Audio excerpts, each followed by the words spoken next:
Car good morning सभी को, राधे राधे, जय श्री कृष्णा।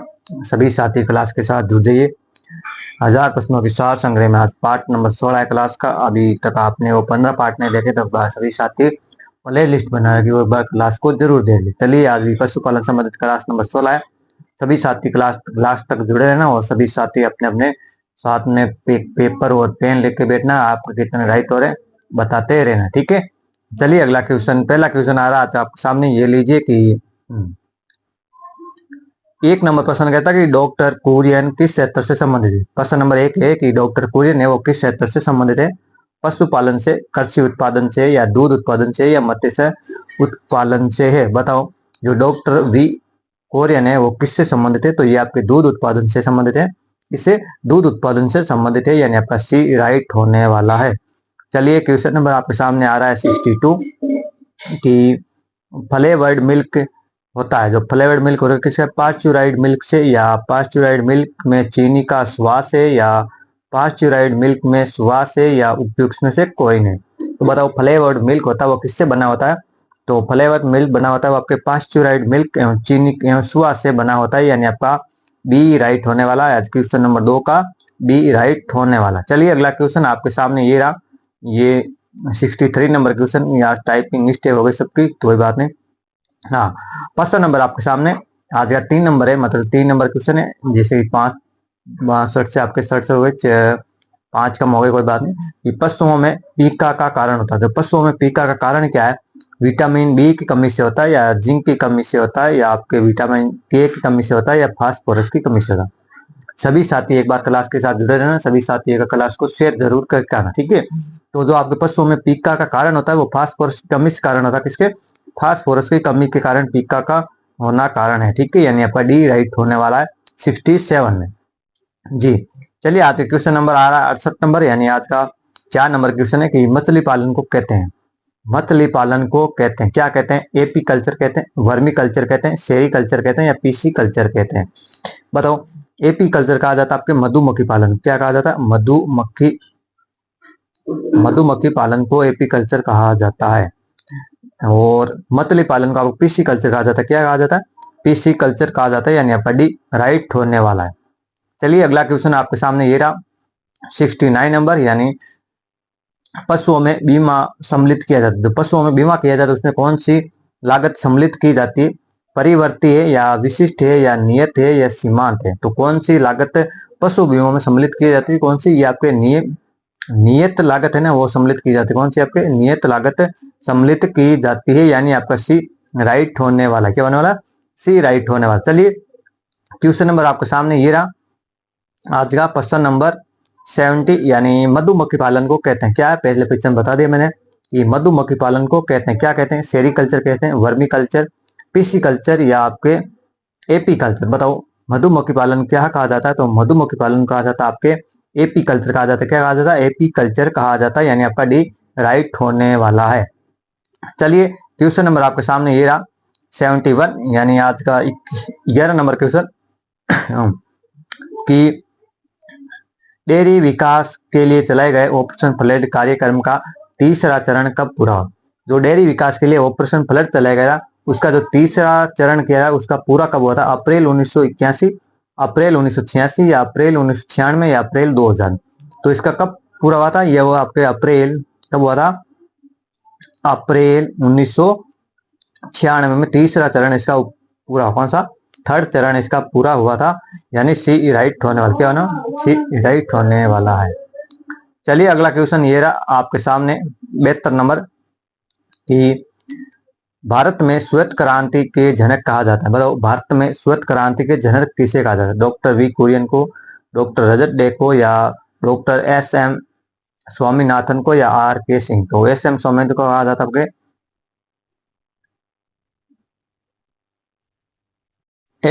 एस एम स्वामीनाथन को आपके हरित क्रांति के जनक माने जाते हैं। भारत की हरित क्रांति के जनक माने जाते हैं। ये खाद्यान्न से संबंधित थी। और आपके 72 नंबर श्वेत क्रांति के जनक किसे कहा जाता है। तो श्वेत क्रांति के जनक कहा जाता है आपके डॉक्टर वी कुरियन। किसे, डॉक्टर वी कुरियन को कहा जाता है। चलिए, अगला क्वेश्चन आज का 13 नंबर क्वेश्चन ये लीजिए आपके सामने।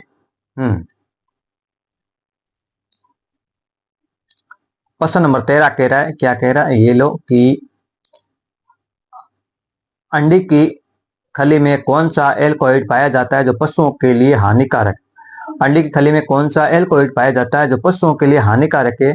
ये कैप्सिकपेन है या मार्किन है या ग्लूकोसाइड है या रिसिन ता एल्यूमिन है? तो कौन सी है बताइए, कौन सी एल्कोहाइड पाई जाती है? तो आपके रिसिन और एल्यूमिन पाई जाती है। कौन सी? रिसिन और एल्यूमिन पाई जाती है जो पशुओं के लिए हानिकारक होती है। चलिए आज क्वेश्चन नंबर यानी आपके 74 यानी प्रश्न है 74 कहता है कि सबसे अच्छा मांस उत्पादन करने वाली सुअर की नस्ल कौन सी?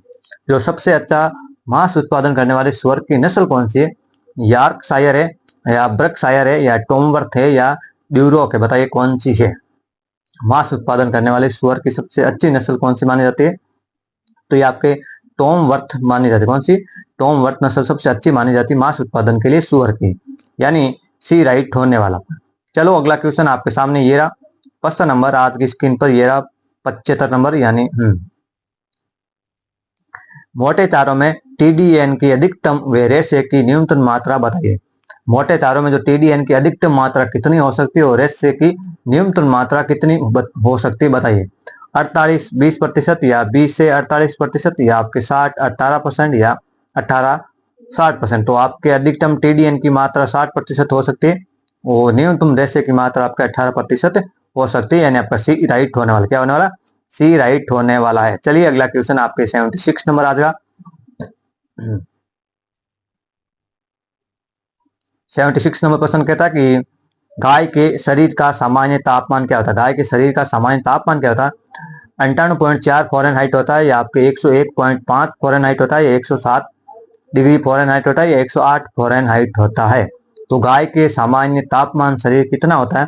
तो ये होता है आपके यानी 60 नंबर आपके 101.5 फ़ारेनहाइट, यानी बी राइट होने वाला है। क्या राइट होने वाला? बी राइट होने वाला। चलिए अगला क्वेश्चन आपके सामने ये रहा क्वेश्चन नंबर आपके सामने जी 77 नंबर की मेरिनो नस्ल की भेड़ है, जो मेरिनो नस्ल की भेड़ है मूल स्थान कहाँ से है? मेरिनो नस्ल की भेड़ का मूल स्थान कहाँ से? इंग्लैंड है, न्यूजीलैंड है, स्पेन है या ऑस्ट्रेलिया? तो मेरिनो नस्ल की जो भेड़ है उसका मूल स्थान है या आपकी स्पेन है। कहाँ पे? स्पेन से मानी जाती है उसकी मूल स्थान, यानी आपका सी राइट होने वाला है। अगला क्वेश्चन आपके सामने ये रहा 78 नंबर कि भारत को सर्वाधिक विदेशी मुद्रा निम्नलिखित में से किसके निर्यात से प्राप्त होती है? भारत को कौन से पालन से, जो पशुपालन से या मुर्गी पालन से जो विदेशी मुद्रा सबसे ज्यादा किससे निर्यात प्राप्त होती है? कुक्कुट उत्पादन से, पशु कैसिंग से, मटन से या भैंस का मांस? बताओ किससे होती है भारत में सर्वाधिक विदेशी मुद्रा प्राप्त करने वाला कौन सी है? तो कौन सी है? 78 नंबर क्वेश्चन का आप उत्तर देना। तो कौन सी है? ये आपके भैंस के मांस से उत्पादन और सबसे ज्यादा विदेशी भैंस का मांस, भैंस का मांस। ठीक है, आपका डी राइट होने वाला।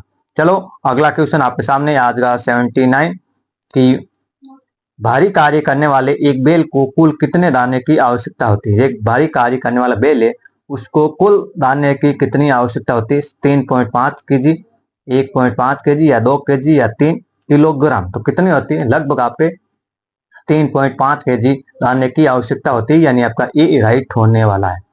जी हाँ, चलिए क्वेश्चन नंबर आपके सामने 80 नंबर आ रहा है। 80 नंबर प्रश्न है कि गो पशुओं में शारीरिक तापक्रम सामान्यतः कितना होता है?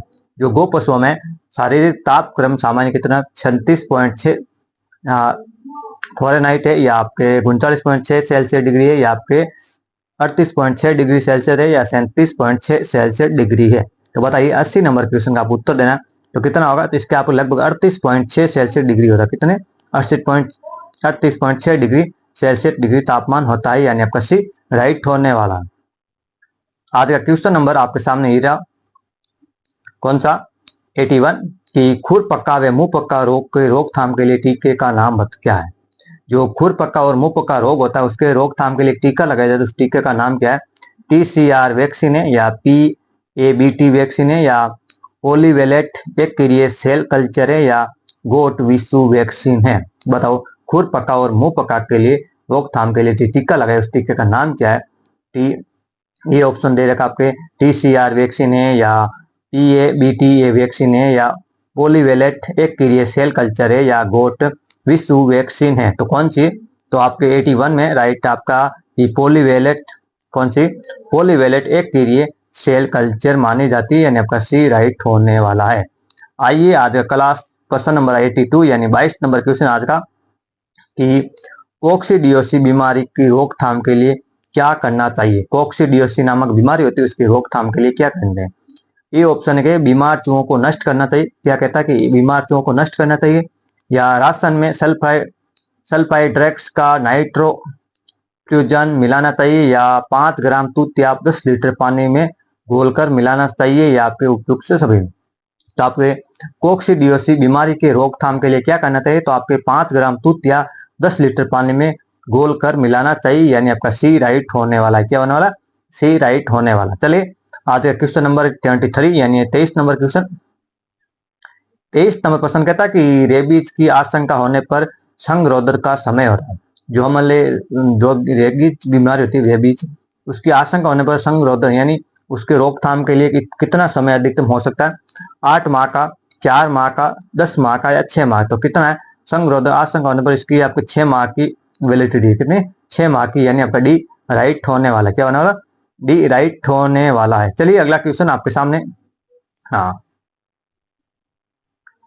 क्वेश्चन नंबर है 84 यानी आज का 24 नंबर क्वेश्चन कि दूध का वर्तनाक कितना होता है। दूध का वर्तनाक कितना होता है, 1.2480 या से लेके 1.2830 तक, या बी ऑप्शन दे रहा है 1.2380 से लेके 1.3240, या 1.3440 से लेके 1.3480, या 1.0240 से लेके 1.2480 तक। तो दूध का वर्तनाक कितना होता है, तो 84 नंबर यानी 24 नंबर प्रश्न का उत्तर होगा आपके 1.3440 से लेके 1.3480 तक दूध का वर्तनाक होता है, यानी आपका सी राइट होने वाला है।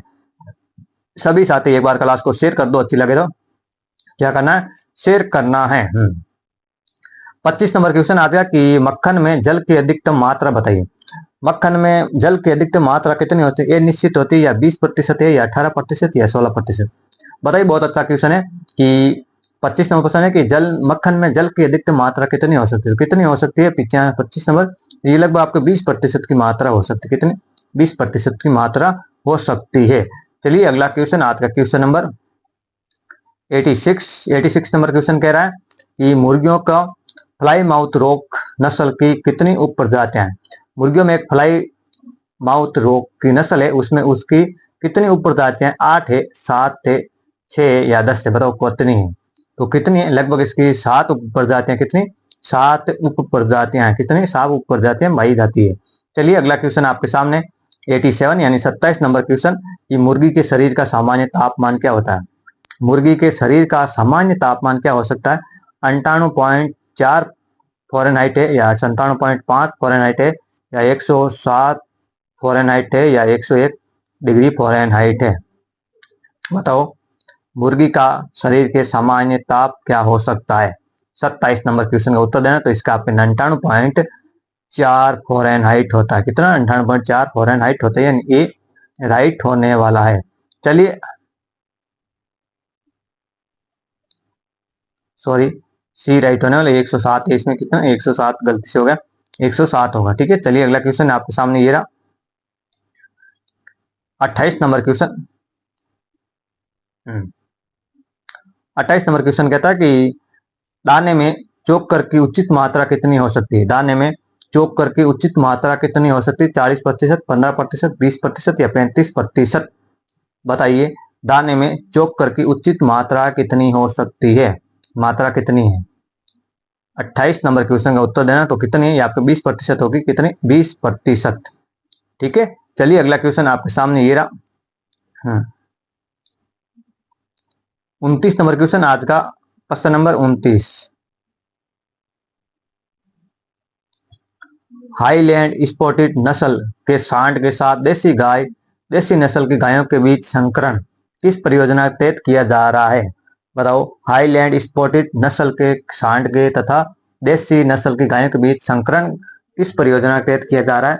इंडो जर्मन परियोजना, इंडो स्विच परियोजना, या इंडो डेनिश परियोजना, या इंडो ऑस्ट्रेलियन परियोजना। तो किससे किया जाता है, 29 नंबर क्वेश्चन का उत्तर देना, तो आपके इंडो जर्मन परियोजना कौन सी है, इंडो जर्मन परियोजना, यानी आपका ए राइट होने वाला है। आइए आते हैं लास्ट क्वेश्चन नंबर 30 यानी 30 नंबर क्वेश्चन कि 1961 में हेसरगट्टा बेंगलोर में कौन सी परियोजना प्रारंभ की गई? बताओ 1961 में हेसरगट्टा बेंगलोर में कौन सी परियोजना प्रारंभ की गई? इंडो स्विच परियोजना, इंडो जर्मन परियोजना है, या इंडो ऑस्ट्रेलियन परियोजना है, इंडो डेनिश परियोजना है? तो बताओ 90 नंबर प्रश्न का आप उत्तर देना। कौन सी परियोजना शुरू की गई? ये की गई आपकी इंडो डेनिश परियोजना। कौन सी? इंडो डेनिश परियोजना शुरू की गई है। तो ये थे आज ये 30 क्वेश्चन। क्लास कैसी लगी? अच्छी लगी तो क्लास को लाइक करना, शेयर करना। चैनल पहली बार आए तो चैनल को सब्सक्राइब जरूर करें। कल मिलेंगे फिर एक इसकी पार्ट नंबर 17 के साथ। तब तक पढ़ते रहिए, मस्त रहिए, हमेशा आगे बढ़ते रहिए। अभी दिवाली तक एक क्लास आएगी आप पशुपालन संबंधित, बाकी क्लास आप हम दिवाली के बाद में शुरू करेंगे, ठीक है। तब तक आप मस्त रहिए, हमेशा आगे बढ़ते रहिए। दिवाली की सभी को हार्दिक शुभकामनाएं एडवांस में एक बार फिर। तो आज क्लास यहीं समाप्त करते हैं। अगला क्वेश्चन पार्ट आएगा 17 नंबर 91 से, ठीक है।